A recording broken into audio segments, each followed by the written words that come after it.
I want to tell you a story today. In fact, I'm going to tell you multiple stories. And I want to start with this looking down the river of time. But you don't know if that's a river. You think it's a river, but maybe it's a lake. Maybe it's just a big puddle of water. And why does that matter?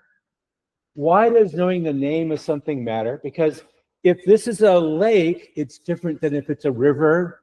If you're in the river, you can swim in it, you can paddle down it, you can watch people floating by with their margaritas. Or if it's a lake, you will think about maybe building a dam, or you think about these things differently. So a big point of my talk today is framing matters. The way we talk about things, the way we think about things, basically gives you the initial mental model, the way you think about things. So I'm going to start by telling you about me. So I am a cyber, tribal, techno-cognitive anthropologist. What that means is that I think about groups of people, both individual and in small groups, as they work, as they use these AI systems that we've built. So I've been doing this for a while now, and I'm also a software engineer, a research scientist, and university faculty. So I'm really interested in how different people in different settings use the AI systems that we've built, including things like Google, your favorite medical diagnosis system, whatever it is. The river of time will come through, and I'm going to start way back. This is my first year of grad school, and that's me without a beard. I think it's the only existing photo of me without a beard. The rest of my class all has beards, and so I finally figured it out. And that same year, you might remember, Time magazine put the PC, the personal computer, on the cover as the computer of the year. This is also the same year when CD-ROMs first became available widely. Only for music, mind you, not for memory. It took another year or two for them to figure out that you could get 300 megabytes of data on there, which is what, 10 pictures, right? But at the time, this is a major advance. So I want to cast your mind back to then, because that was the year that I was hired at Xerox PARC, this big research lab in California, which invented all kinds of stuff. But Xerox came to us and said, look, we have this giant printer / copier, and it's a mess. The UI looks like this. And the problem they were having was nobody could make it work. So they said, hey, you've got AI, don't you? We said, sure. What do you want? We want you to build an AI front end to this. Does this sound familiar? It should. We want you to build an AI front end to this so that people can use it. And we said, yeah, we know exactly how to do that. So I worked with Richard Fikes, who's one of the grandmasters of artificial intelligence planning. And he and I built an AI planning system based on theorem proving. That means we had a system where you would describe the goal to this thing. I want to make 24 double-sided copies with inserts, whatever. Describe it. And it would generate a plan, a provably correct plan. So none of this statistical stuff. We knew exactly that this sequence of action would achieve that goal. No question. We could prove it. So this is kind of a reconstruction of what the UI looked like. You would select a bunch of buttons up there, put in a few numbers, and hit go, create, and it would generate a sequence of steps for you to go through. For you, the human. Okay?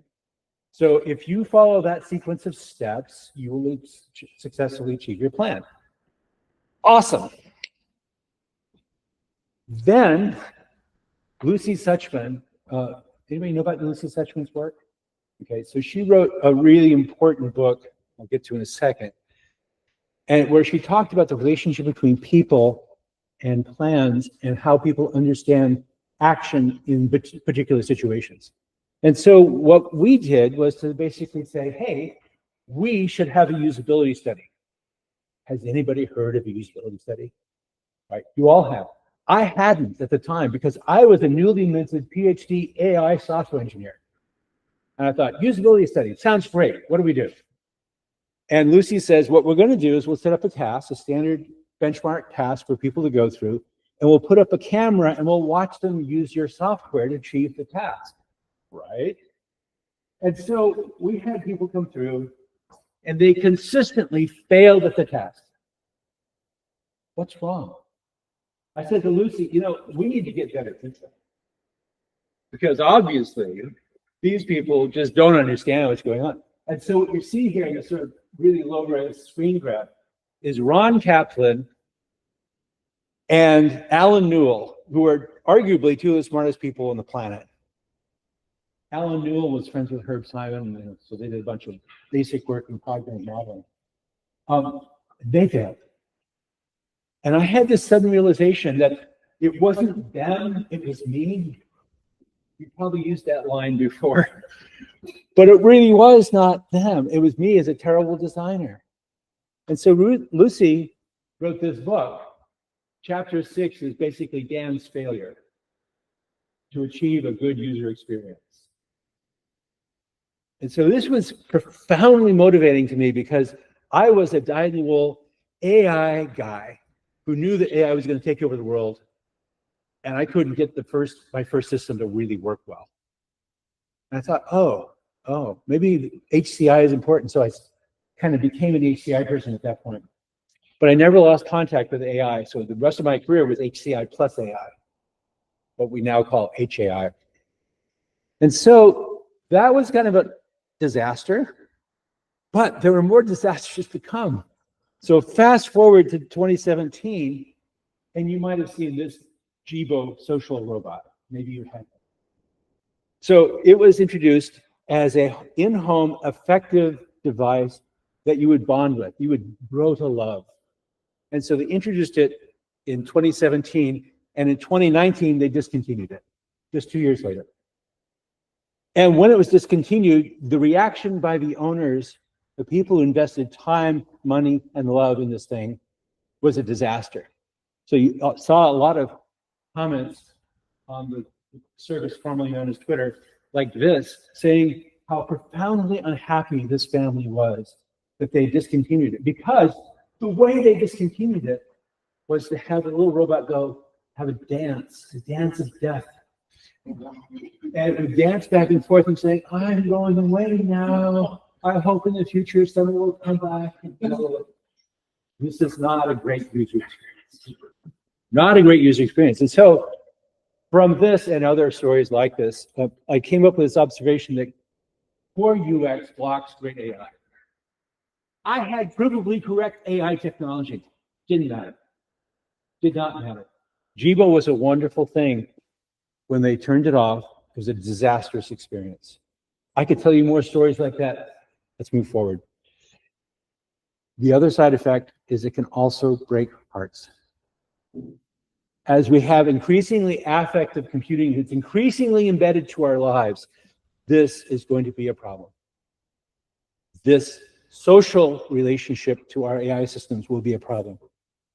Now, one of the things that I picked up from this time was it's really important for the system, the AI system, to have a user model. That is, the AI system knows about you, the individual, what you do, what you like, and so on, all this stuff. So that includes sensing, because one of the problems with the copier printer was it couldn't sense very much. It was effectively blind.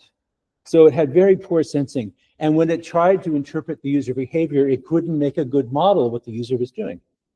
So we would do things like try to track language use and create explicit models of user behavior, but it was just really tough.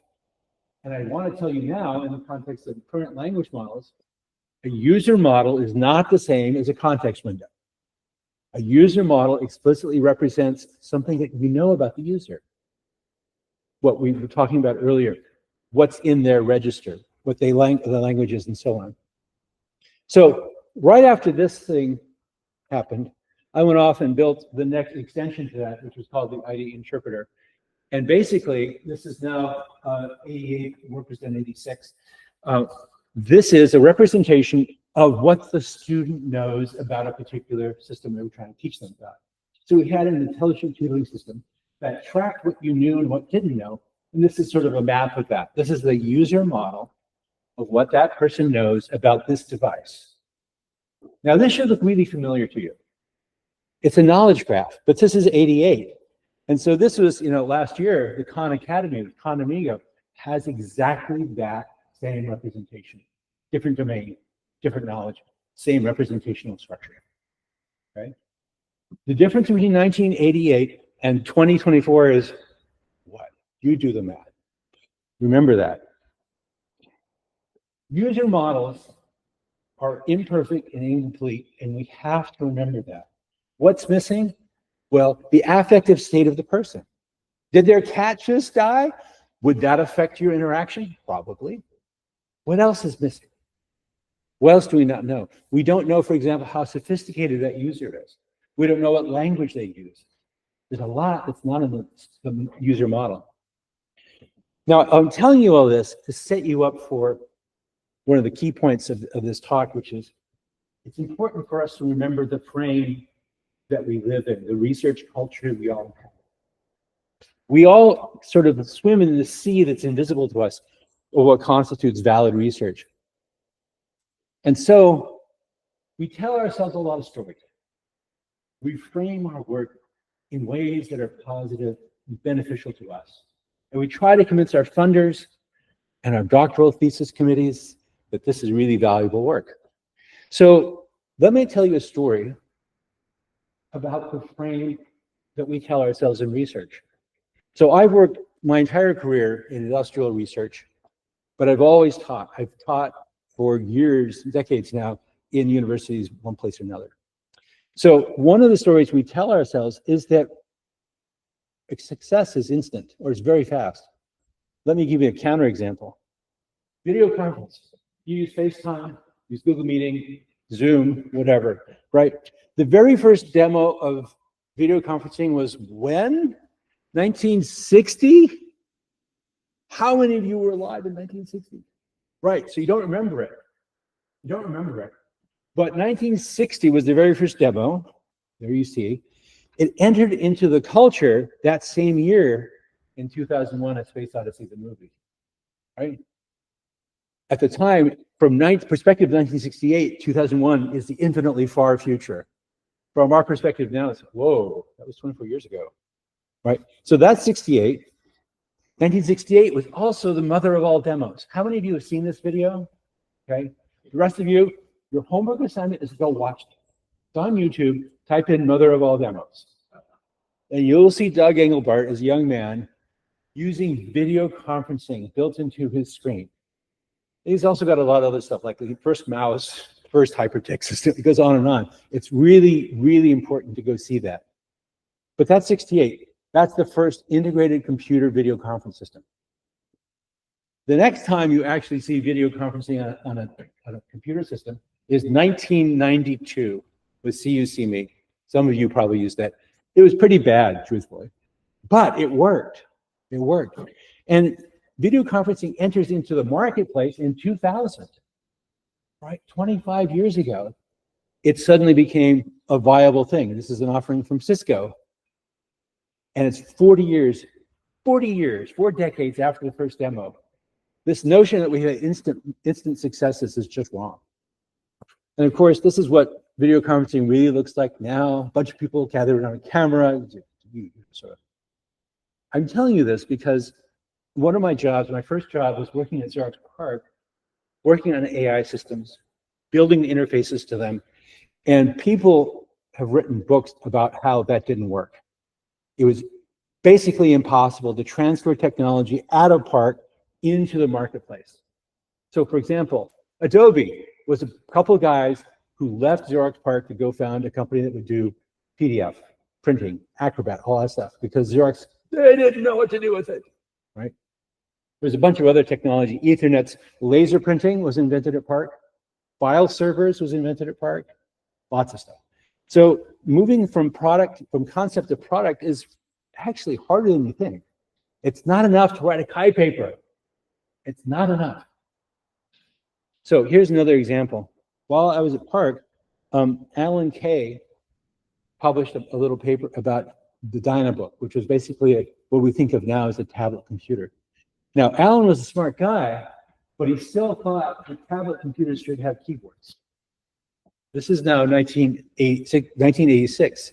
And of course, in 1986, 2001 also had it. So the notion of tablet computer is now into the culture. And a couple years later, I moved to Apple. And I was in the advanced technology group, and that was my office right there. And this was at the time in 1993 when the Newton was popular. Nobody probably remembers the Newton. It was a market failure, little handheld device you could do handwriting on.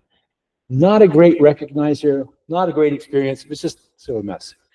So the next year, looking at that, I said, you know what we need to do is to build a full frame laptop with a whole integrated touch, integrated camera, integrated Wi-Fi, and this is the working prototype that my lab built. This is 94, called Vademecum. I took this to Steve Jobs, who was my boss at the time, and said, Steve, the future of computing is tablet computing. Look, behold. He said, that's the stupidest thing I've ever seen. Threw me out of his office. I thought, oh, all right. So when we all got laid off, all true stories, by the way. When we all got laid off, not because of this, other stuff, larger story. I took a group and we went up back to Xerox PARC, got some funding to do a startup called Uppercase. And we built, guess what? A working tablet computer. This is 1999. So we actually had several of these things out running and living in the wild in the world. It's great. But in that late December of 99, Xerox people who'd funded us said, what are we thinking? We don't do hardware. So we're going to basically sell you to Microsoft. And they sold the company to Microsoft. It became the tablet PC reference. So all the tablet PCs you see are based on the original model. Right. They don't tell you that, but I was there. So that was, they showed it at Comdex that year. And you can imagine my shock and surprise when 10 years later, Steve shows the iPad. All right, yes, sir. Good job.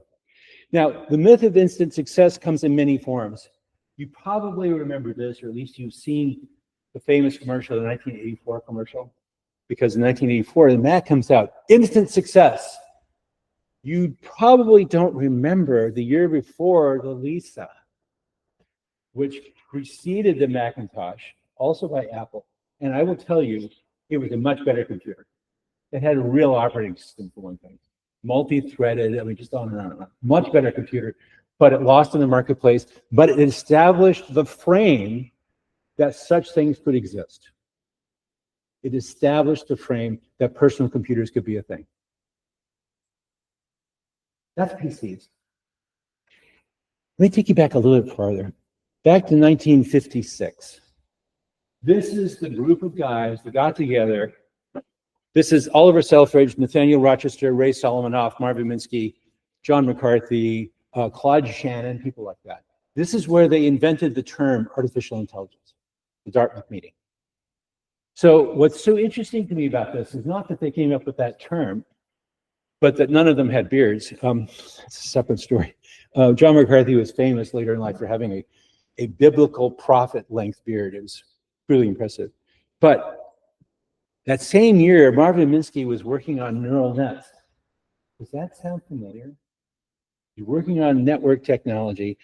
And in that same meeting, Ray Solomanoff was working on statistical word sequence prediction models in 1956.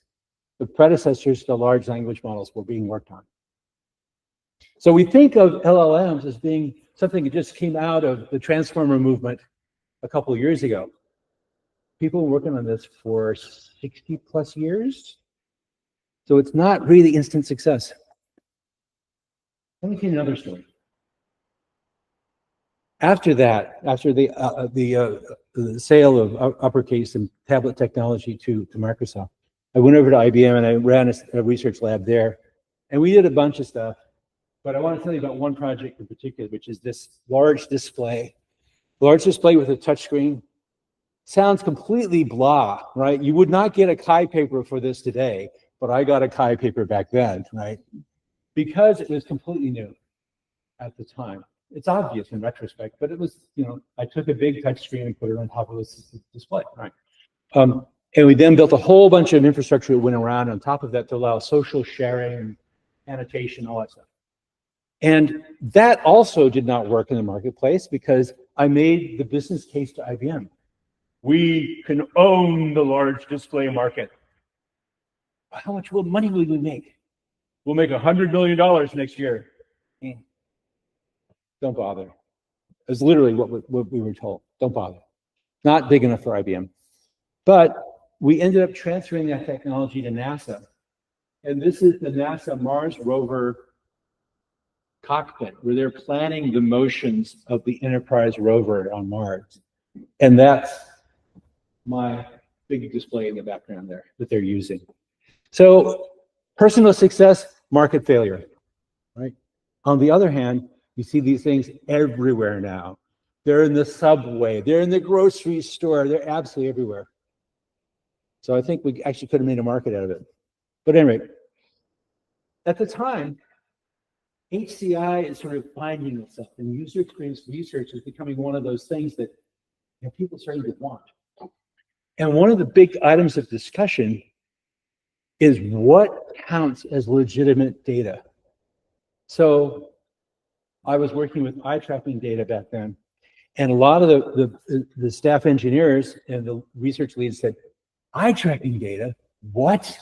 That's not legitimate data. We can't infer anything from that. People will look anywhere.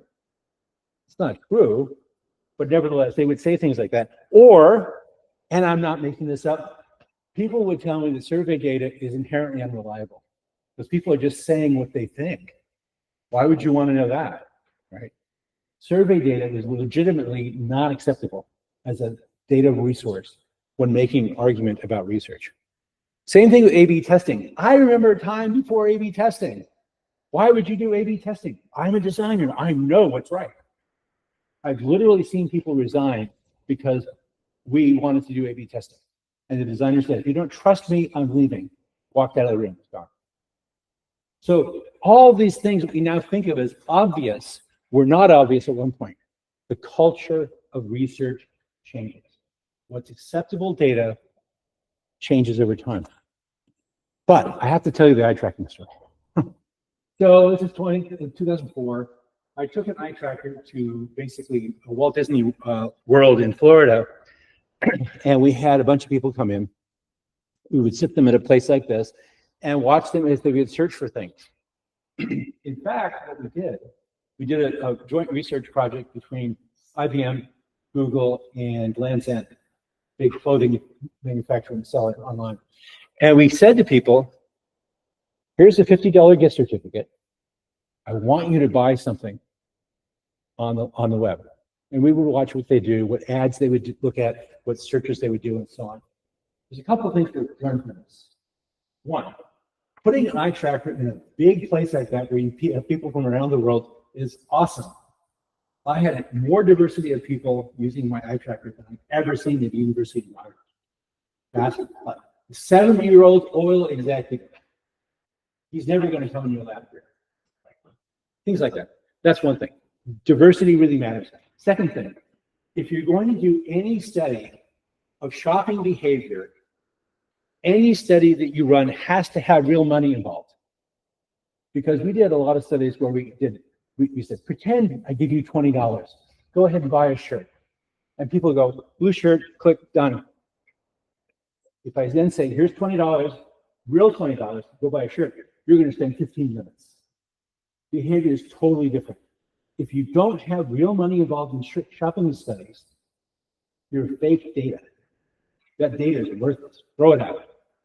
So when I get a Chi paper that has a shopping study without real money involved, it's just reject. It's just instant reject because you're not actually watching actual behavior.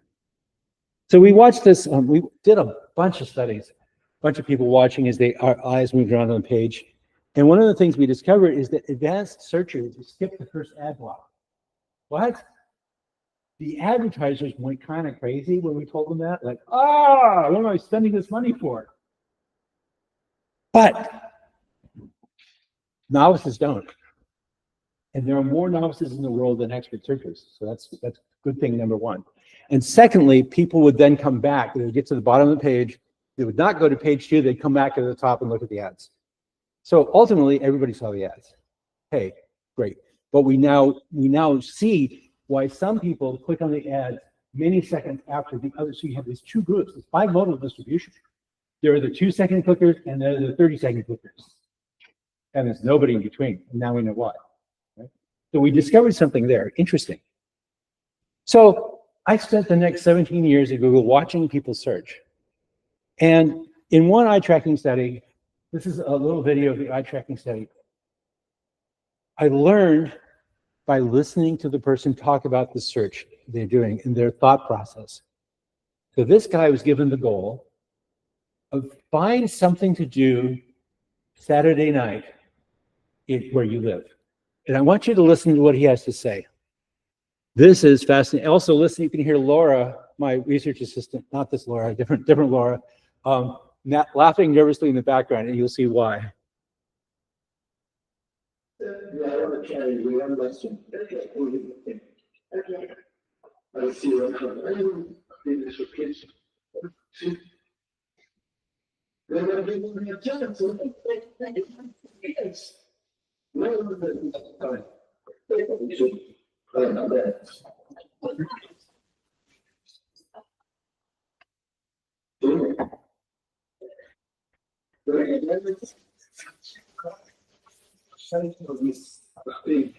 So I stopped the video there because he modified the query to be adult activities Saturday night in San Francisco.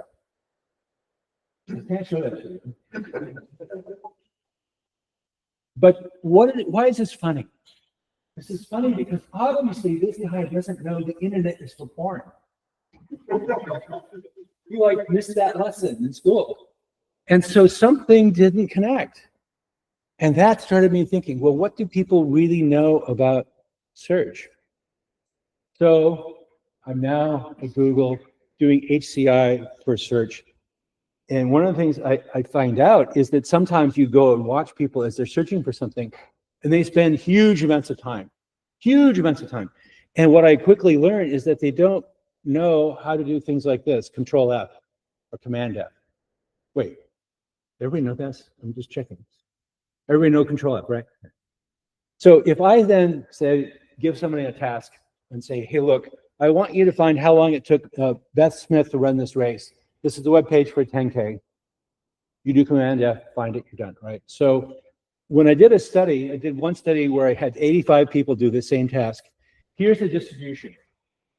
You are over here, the far left, right? You do Control F, boom, you're done. There are a lot of people out here beyond 120 seconds. Trust me, there are people that took more than 300 seconds to find the answer, right? What are they doing? They're reading every single line. They're doing a visual search. Interesting. People who take more than 2 minutes to answer that question get the answer wrong a quarter of the time. Why? They don't know Control F. They don't know Command C or Command V. They don't know how to copy paste either. So I thought that was extraordinary. Really?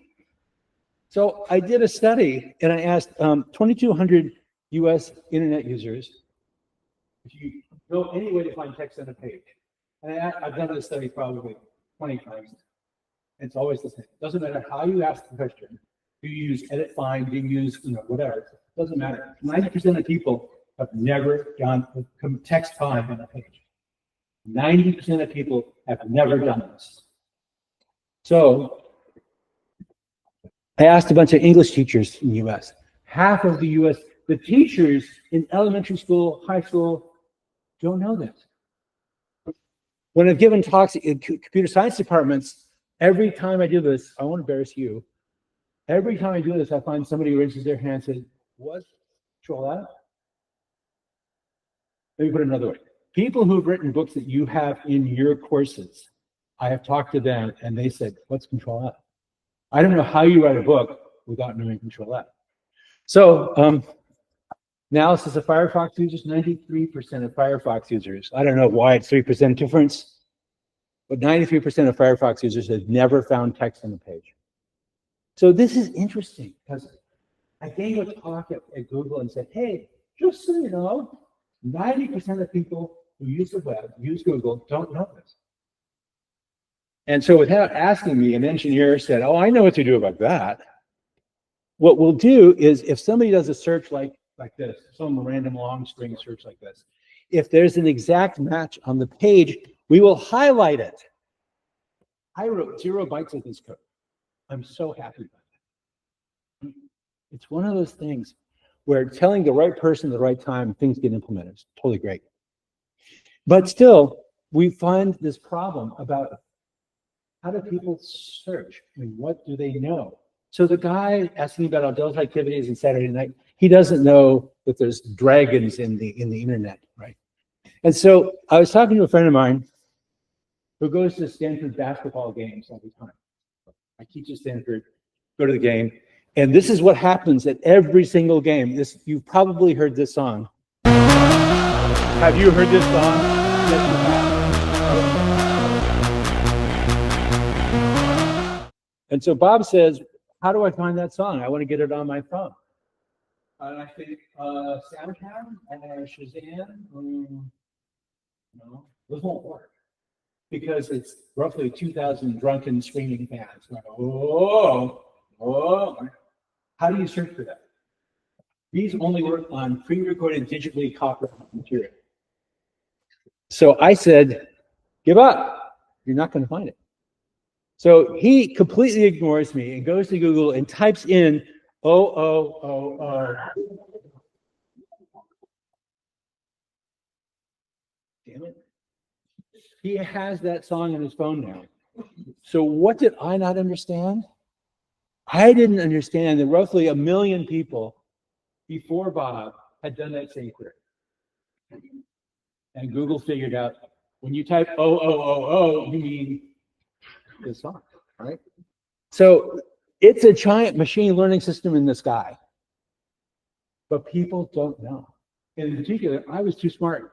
I didn't know to do that. That's incredible. But yet we have failures. So here's a failure where Google pops up a reminder. This is my clever AI system saying, oh, by the way, Dan, you've got a reservation in a hotel in Davis for tomorrow. What Google didn't know is I called the hotel the day before and canceled that. In the classic AI terms, this is called the frame problem.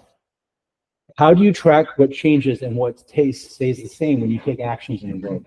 And in this case, the AI system in the world does not know everything. The frame changed. Or another one here, this is my calendar system on my phone saying, it's time to leave now for Bodega Bay. Now, you see up there, it says leave now, 2 hours and 11 minutes. It is true that there is a city named Bodega Bay that's 2 hours and 11 minutes away from Mountain View, where my office is. But it's also the name of a conference room in the building. It's roughly 2 minutes from where I sit. So this is a type problem. In the computer science language, this is a type mismatch. Not the city, the conference room. But the calendar doesn't know any better. This is a fundamental problem with AI systems. Another fundamental problem with AI systems is that you can do things like this. So this was 2017. I go to Google Images. I say, hey, Google Images, show me my cat. Fantastic. Gives me a whole pile of pictures of my cat. That's great. So I did that again end of last year, gave me one picture. What? What happened? So did Google get done? Yes. This is called technically a regression, right? This kind of stuff happens all the time. And the fundamental problem for us is how do we design with a system that changes capabilities every single day? A new model gets pushed, and all of a sudden the ability to do that vibe coding you did last week is gone. Or it introduces new errors. Or it tells you something that's not true anymore. The UX analysis problem is how do we understand this when this stuff changes all the time? Another example. Google Maps again. So I'm trying to get from ETH in Zurich over to the Google office over near the Roca Alley. And what do I know about that path? I mean, it's easy to do, right? I want to go from this place to that place. What do I believe is true about that path? What's my mental model of this path? Do I believe it's safe at 3 a.m.? Do I believe it's the fastest path? Do I believe it's accessible to wheelchairs? What do I know? Answer, not a lot. I know it's a path that Google Maps has somehow computed to be optimum in some form, but I don't know what the definition of optimality is. And furthermore, I don't know how to modify the parameters. I don't know how to say the goal in a different way. Give me the most beautiful path. Give me the fastest path. Give me the least obstructed path. There's no way to do that, right? So lots of people out there saying AI is the death of UX design. They're completely wrong. The problem is different now. And yet, thinking about AI, does it matter? Does the frame of the way you think about the tool matters? So here's an example. You're sending an email to my friend Ira and say, see attached files.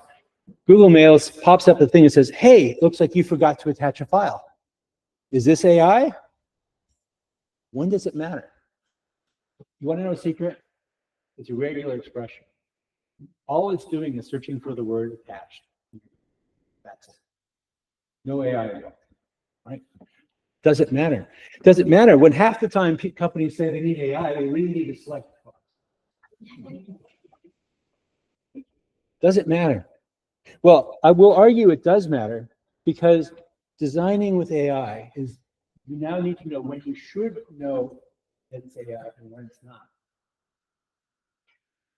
Too often in our techno-hubristic world, I'll hear people say, hey, I know the problem. We're going to put machine learning on it. Trust me. That's not the solution. That is not the solution. It is not a magic acid that will dissolve all the world's problems.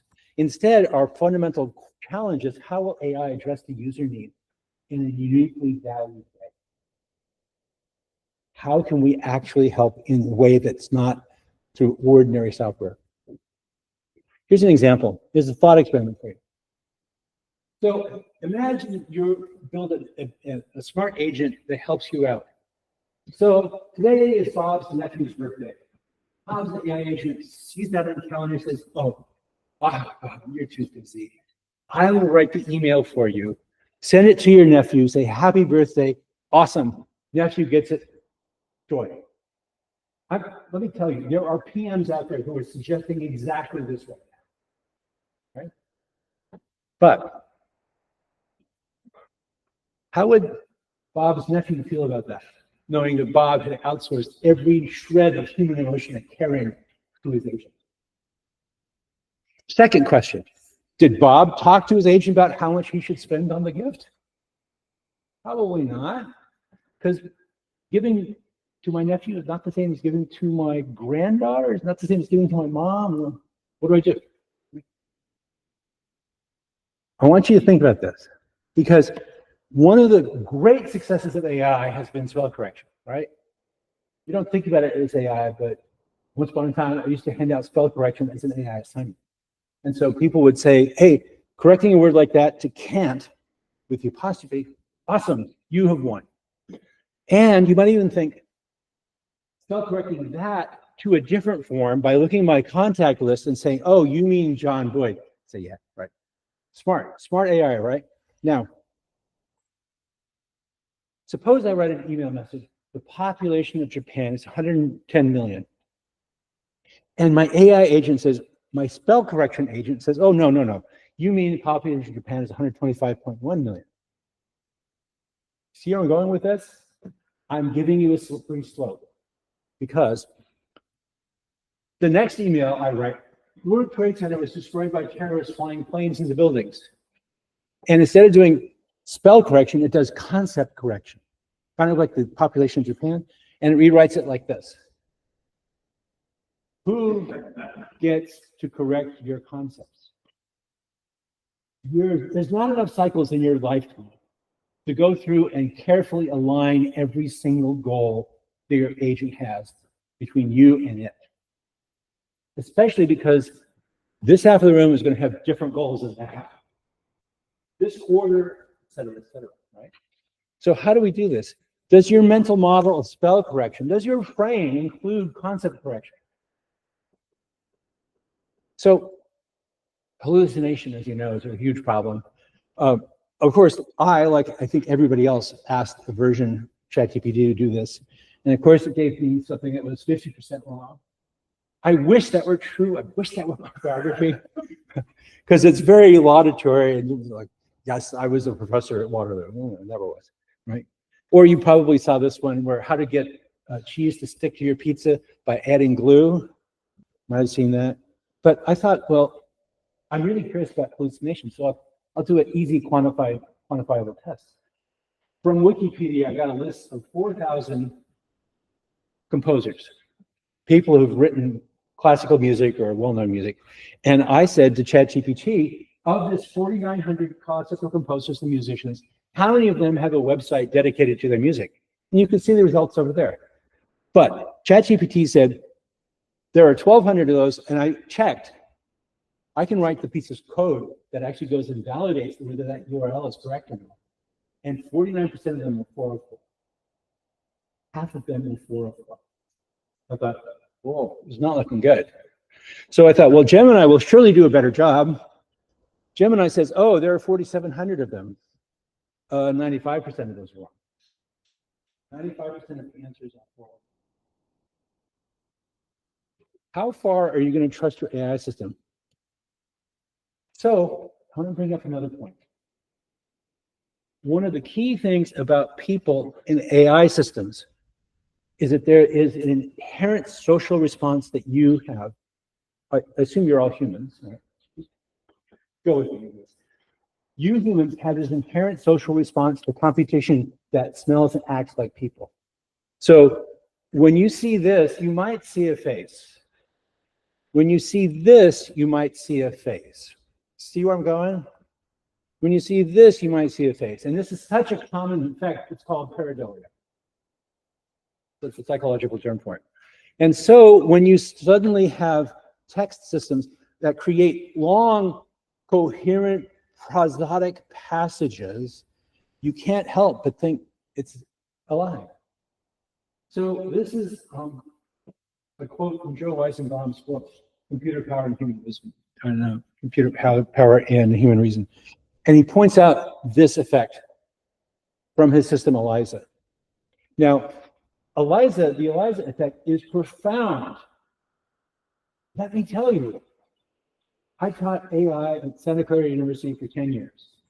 And for the first 9 of those years, I would assign the ELIZA problem. Here, let me show you. Here's how ELIZA works.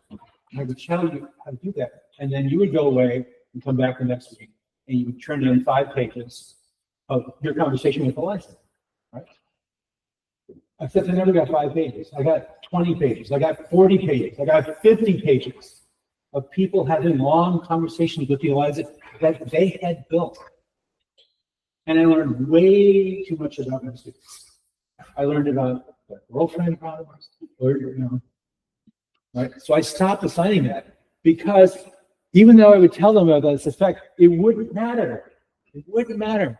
And so a couple years later, Cliff Nass did a bunch of studies about this and came up with this comment here, which I love. When debriefed, the subjects in his study insisted that they would never respond socially to the computer and vehemently denied the specific behaviors they had, in fact, exhibited in the experiments, including over-trusting a model that sounds plausible. How much do you trust your chatbot? Well, Air Canada has had to pay out a lot of money because its chatbot overpromised all kinds of deals that were not true. And there's another headline like this every single day, where some company or worse, some lawyer has filed a brief with the court saying, oh yeah, we're going to say this, and they get caught out because they're all hallucinated every single day. So yeah, I've seen the dashboards. Yeah, rate of hallucination is getting better. I don't believe it.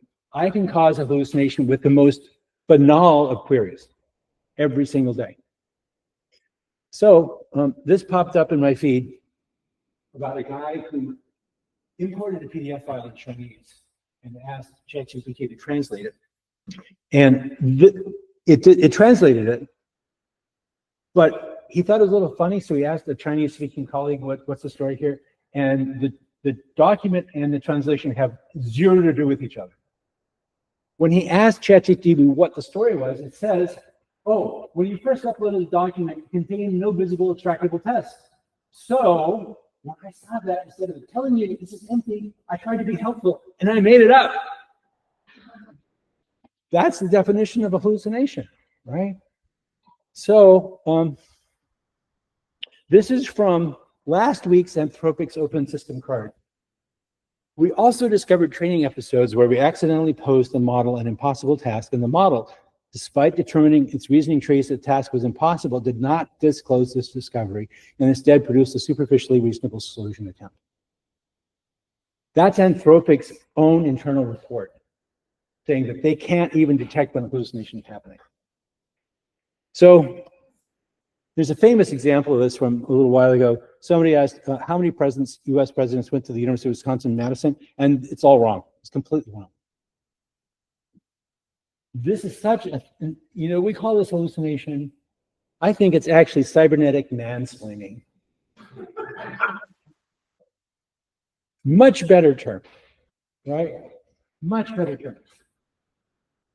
I can make the slides available if you do this. I'm totally happy. And this becomes problematic for a lot of reasons, not the least of which, if your lawyer does this, you're in trouble. If your car company sells you a car, which happened at a dealership near me, where they sold a $100,000 car for $1. And the court said, your chatbot said it was $1, you have to do it. And so they lost $100,000. But it becomes more important when you are dealing with things like this. There are mushrooms in the world, some of which will kill you. There are apps in the world that will identify any mushroom with just a pic. And the thing is astonishing, 4.9 star reviews. 4.9 stars out of how many reviews? 5 million downloaded, right? 100,000 reviews. This is the definition of survivor bias. Dead people leave no reviews. So I think what this tells us is that cybernetic mansplainers really need epistemic humility. They need to admit when they're making stuff up, because as you saw, it often knows it could say something or it could reveal the guardrail. So I've spent a lot of my career studying how people search. And so that's, I've done studies and I've done all kinds of stuff. I wrote the book here, which is basically, Laura mentioned this at the very beginning, is basically a series of stories trying to teach people how to be better searchers, how to use this immense computer we made the size of a planet, and yet people use like 1% of it. Because the mental model a lot of people have of Google is that it's everything 24/7. People will tell that to you. Everything's on there. And so if you ask people to draw their mental model, computer scientists, probably everybody in this room would draw something like this. There's index, there's a crawler, there's a web, blah, blah, blah. But you want to know what most people do? Yeah, they draw things like this. That says, Google is several overlapping concentric circles of nonlinear Boolean targets. I have no idea what that is. No idea. And furthermore, a third of all the drawings I have, and I have over 1,000 at this point, a third of them say magic somewhere on it. That means I've given up. I have no idea what's going on. It's pure magic. Magic means I have no causal explanation. As a mental model, this is not great. So I've been teaching people how to search. And I'm going to show you just a little fragment of a video we made. This is the game we made. We set out to make users more savvy and creative searchers by demonstrating our search. We came up with this mosaic, a data shifter puzzle that can be solved using clever search skills. We wanted to educate without lecturing, so we had to come up with some fun questions that can answer to the quick search.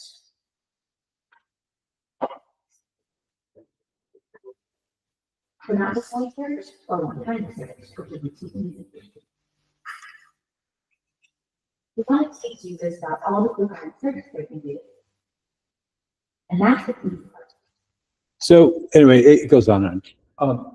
We did this, and it was supposed to run for 1 quarter, and we finally turned it off 4 years later. So kind of a success.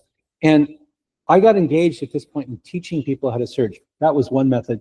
I also did a massive open online course where we had, I don't know, a couple, like 5 million people or something go through the course at a 35% completion rate, which is really great. I added it up the other day, and I've been on somebody's little screen talking to them for 450 years. I don't know about other faculty, but I feel like I've exceeded my goals. And so we did this really interesting analysis where this is the period of the course here. So people come in basically testing at this, performing at this level, basically 0.4. And they go through the course, and the people in red are the people who did not complete. So they come out of the course exactly the same as they were in those courses. People with black line who exit the course, two things. Faculty, pay attention. Pay attention. Once the course stops, they forget half of what they knew. They should not stop tracking. Right?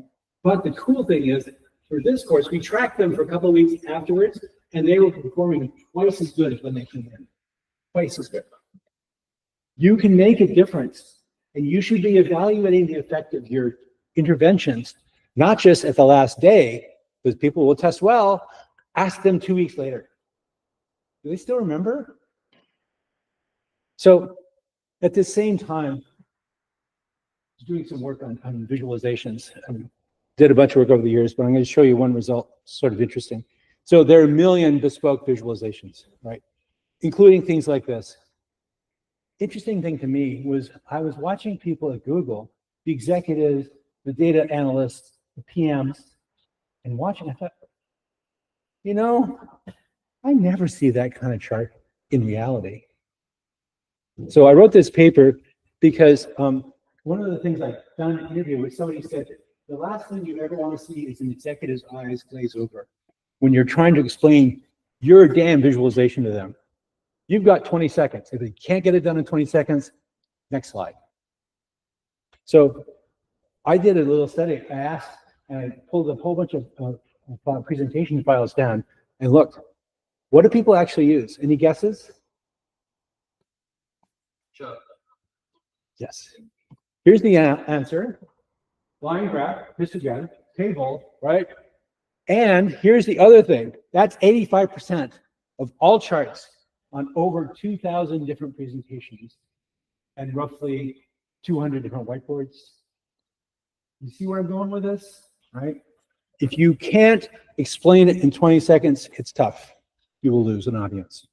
So what makes an audience as a visualization success? It's not just monetary reward. And I'll tell you a story about a student of mine. Heidi built this really great visualization tool to look at longitudinal data, Java application. Awesome. She got a PhD for this. She did user studies, et cetera, et cetera, et cetera. And we implemented it, got people to use it. Analysts loved it. And then what happened? Want to know? Great. And it's like, what happened? We built this great tool. Nobody's using it. It didn't even show up on my chart. So Heidi then came back, rewrote the whole thing in JS, and made it easily launchable, easily part of the dashboard, took out half of the functionality. All of a sudden, it becomes a constant daily use tool. So adoption depends not on just solving a real problem, having retention, but also being simple enough to use. This, I think, speaks to where we're going with HAI. The future.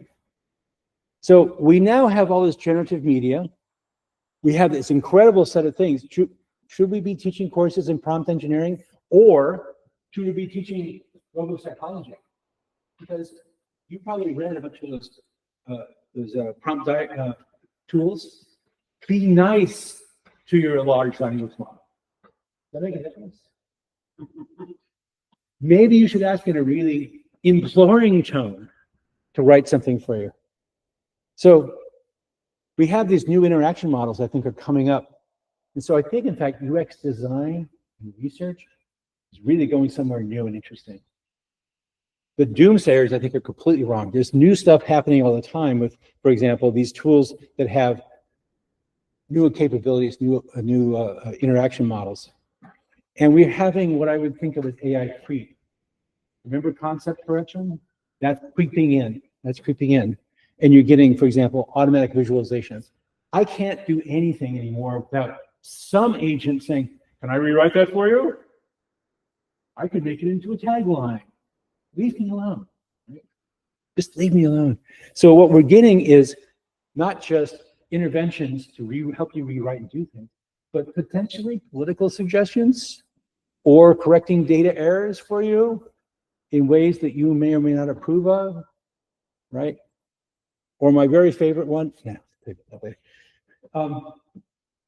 What's the future? I put up this picture of Keira Knightley as done by Botticelli because AI can now extract styles as an object. I can say, take this object and apply the Botticelli style. Botticelli is kind of computer. Keira Knightley, not so much. Right? So who gets to say copyright here? Or there's a notion of a faucet. I turn the faucet on, I get infinite amounts of pseudo. Okay? Or my AI class at Stanford has a theme song. And this is it. It's called Artificial Hearts. I asked Suno, I gave prompt to Suno and said, hey, Peter Norvig and I co-teach this class. Can you write an emo rock song for me? And we've got this.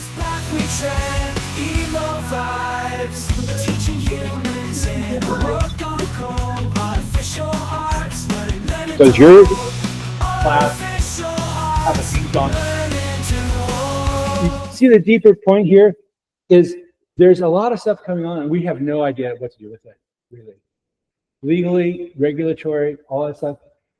The problem is that tech turns very, very quickly. The legal processes go like this, right? I don't know how it's going to be transcribed, but you get the idea. Okay. Regulation does not keep up. And so what can we do as HCI people, as UX research people, UX design people? We need to shift from AI first, which is what every company is saying right now. We are an AI first company. We're going to lay off 20% of our staff and replace them with AI. So far, that has not worked that well, just so you know, right? We also have a third order problem, which is all of a sudden AI is eating the world. So this is an AI overview from, I guess this is Perplexity. I said, give me a recipe for chicken parmesan. And yes, it does give me the link to the top. Let me tell you, very few people click through that link to the recipe site. So if you're the recipe site owner, what do? Boom, 20% profit click-throughs. Your revenue goes to hell in the handbasket. We have to think about how AI affects not just you, but also the ecosystem. This is downtown Los Gatos, near where I live. That string of cars is all going to the beach. Why are they there? Because Google Maps has determined that the freeway has too many cars in it, and so it's routing them through this little, you call it, quiet town. And so this really pisses off the people that live there. What do? I'll tell you. What's his name? Simon Veckert has got a little red wagon, and he put 99 Android phones, and he pulls it down the street. Why? Because he's simulating 99 cars going down the street, which causes Google Maps to reroute back onto the freeway. Right? So we're suddenly having spam and anti-spam, AI and anti-AI happening all at the same time. Last example. Another AI problem is what I call ensemble failures. So if everybody in Silicon Valley or everybody in Reach a Synpro has an AI thermostat, they all pull power at exactly 6 a.m. because they're all synchronized. Your old classic thermostat didn't do that. It was all staggered because of the stochastic effects of time and temperature. All of a sudden, now we've got this fleet of furnaces or air conditioning all going on simultaneously. which causes huge power spike problems for the company. So we need to design not just for society, but design for the entire ecosystem. So this stuff is important. It's important that we get the user experience design, these things critical. It's the kind of thing where it has to be not just added on at the end, but it has to be built in from right from the very beginning. And when we stare down the river of time, does it matter what you call it? So the story is that what really happened is that I was on this body of water with my friend Doug Einer. We were talking about it. And where are we? What's going on? He said, well, there used to be dolphins here. And at that moment, a dolphin leaped out of the water. I thought, this is a setup, isn't it? Right. But I realized now we're in a fjord. That's not a river in North America. You now know a lot about that body of water, what temperature it is, how salty it is, the kind of fish in it. So all this stuff, right? We tell ourselves these stories that we can build technology, people will come. Not true. Not true. Research does not immediately convert into product. And the names and framing of concepts, especially in AI and the way people use it, is deeply important. Thank you.